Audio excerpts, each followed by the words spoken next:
Hi friends, good morning friends. ఎలా ఉన్నారు friends? అందరూ బాగున్నారు. నేను మీ రమేష్. ఈరోజు వచ్చేసి మీ ముందుకి ఒక మంచి ఇంట్రెస్టింగ్ టాపిక్తో వచ్చాను ఫ్రెండ్స్. సో ఈరోజు వచ్చేసి మన టాపిక్ వచ్చేసి అల్యూమినియం ఫ్రెండ్స్. అల్యూమినియం అనేది మనం వంట చేసడానికి, మన మెటీరియల్ స్టోరేజ్ కోసం, లేకపోతే ఈ అల్యూమినియం ఫాయిల్స్ అనేవి వాడొచ్చా లేదా? సో ఈ టాపిక్ ఎందుకు చూస్తానంటే, సో రీసెంట్గా మా చెల్లి వచ్చేసి ఈ అల్యూమినియం ఏదైతే ఇంట్లో ఉందో మొత్తాన్ని బయటపడేసి మొత్తం గ్లాస్ ఐటమ్స్ అన్నీ తెచ్చి పెడుతున్నారు ఫ్రెండ్స్. సో దానికోసం ఇంకా నాకు ఫ్రస్ట్రేషన్ వచ్చేసి ఈ అల్యూమినియం మీద టాపిక్ డిస్కస్ చేస్తాను. సో ఈ అల్యూమినియం అసలు ఎందుకు యూస్ చేయకూడదు అంటారు?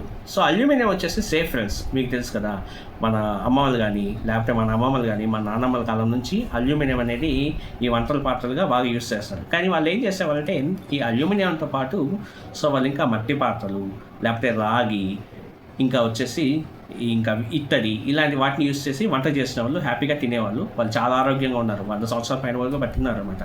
ఈ రోజుల్లో ఏంటంటే అల్యూమినియం మీద మంచి అపోహ క్రియేట్ చేశారు. ఇది వచ్చేసి ఒక స్ట్రాటజీ ఫ్రెండ్స్, మార్కెటింగ్ స్ట్రాటజీగా కూడా అనుకోవచ్చు అనమాట.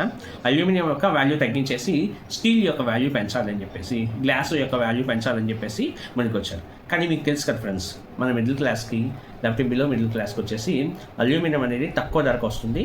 మనం ఈజీగా యూజ్ చేసిన మెటీరియల్ అనమాట.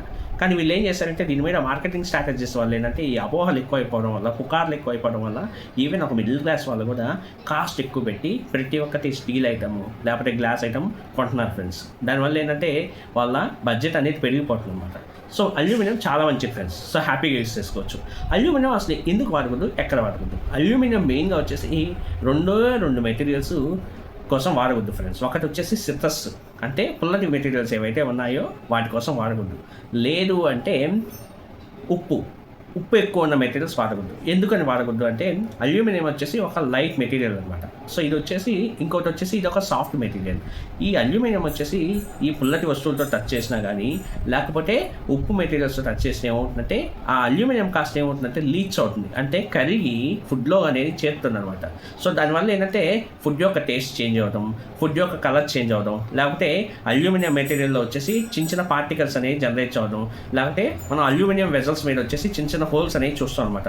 సో దీనివల్ల ఏంటంటే మెయిన్ ఇక్కడే ప్రాబ్లం. సో అపార్ట్ ఫ్రమ్ ఈ పుల్లటి మెటీరియల్స్, ఉప్పు మెటీరియల్స్తో తప్ప మిగిలిన ఏదైనా వాడుకోవచ్చు ఫ్రెండ్స్. ఎందుకని అంటే అల్యూమినియం మనకు వచ్చేసి యానడైజ్డ్ అల్యూమినియం మెటీరియల్స్ అనేవి వస్తాయి అనమాట. అంటే అల్యూమినియం మెటల్స్ వచ్చేసి ఆక్సిజన్ లేయర్స్తో కోట్ చేస్తారు. ఇంకోటి వచ్చేసి నాన్ స్టిక్ అల్యూమినియం మెటల్స్ వస్తున్నాయి. సో ఇలాగా ఈ యానడైజ్డ్ అల్యూమినియం కానీ లేకపోతే నాన్ స్టిక్ మెటీరియల్స్ వల్ల ఏంటంటే మనకి ఇబ్బంది ఏం లేదు, హ్యాపీగా వండుకోవచ్చు. మనం రైస్ కుక్ చేసుకోవచ్చు, లేదు అంటే బేసిక్ కర్రీస్ కుక్ చేసుకోవచ్చు. ఏదైనా పుల్లటి వస్తువులు అంటే చింతపండు కానీ, లేకపోతే నిమ్మకాయ కానీ, లేకపోతే టమోటో కానీ, ఇలాంటి మెటీరియల్స్ యూస్ చేస్తాం మాత్రమే అల్యూమినియం యూస్ చేయకండి ఫ్రెండ్స్. ఇంకోటి aluminium foils. So aluminium foils కూడా హ్యాపీగా యూస్ చేసుకోవచ్చు అనమాట. షార్ట్ టర్మ్ యూస్కి అల్యూమినియం ద బెస్ట్ ఫ్రెండ్స్. ఇప్పుడు మీకు తెలుస్తుంది కదా, మీరు బయట తినేటప్పుడు వచ్చేసి చికెన్ కబాబ్స్ కానీ ఇలాంటి ఏదైనా కబాబ్స్ చేసేటప్పుడు వచ్చేసి వాళ్ళు ఏం చేస్తారంటే అల్యూమినియం అనేది ఫాయిల్ అనేది చుట్టిస్తారు. ఎందుకంటే అది వచ్చేసి హీట్ని ఈజీగా అబ్జర్వ్ చేసుకుని హీట్ని రెసిస్ట్ చేస్తుంది. అందుకని ఏంటంటే ఇలా చుట్టిస్తారు అనమాట. ఇలా షార్ట్ టర్మ్ యూస్ కోసం అల్యూమినియం హ్యాపీగా యూస్ చేసుకోవచ్చు. ఓకే, చాలామంది అడిగే క్వశ్చన్ ఏంటంటే, హీట్ తగలడం వల్ల వచ్చేసి అల్యూమినియం కరిగి వచ్చేసి ఫుడ్లో జాయిన్ అవుతుంది కదా, దానివల్ల ఏంటంటే మనకి హెల్త్ ఇష్యూస్ వస్తాయి కదా అంటున్నారు అనమాట. కరెక్టే. కానీ ఏంటంటే అల్యూమినియం లాంగ్ టర్మ్ అంటే ఎక్కువ కాలం ఉపయోగించడం వల్ల ఏంటంటే అల్యూమినియం అనేది, ట్రేసెస్ ఆఫ్ అల్యూమినియం అనేది మన బాడీలోకి వెళ్తుంది. కానీ మన కిడ్నీ మనకి ఒక గొప్ప వరం ఫ్రెండ్స్. ఈ కిడ్నీ ఏం చేస్తుంటే మన బాడీలో ఉన్న అల్యూమినియం ఏదైతే ఉందో దాన్ని బయటికి పంపించడానికి ట్రై చేస్తుంది.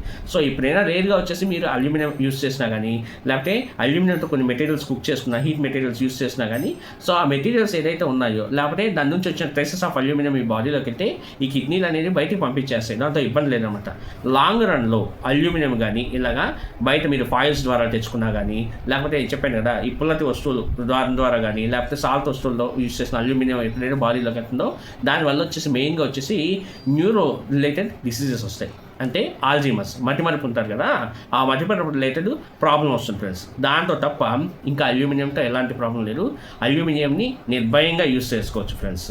నా కంటెంట్ కానీ మీకు నచ్చినట్లయితే సబ్స్క్రైబ్ చేసుకోండి, వీడియోని షేర్ చేయండి, లైక్ చేయండి. Thank you friends.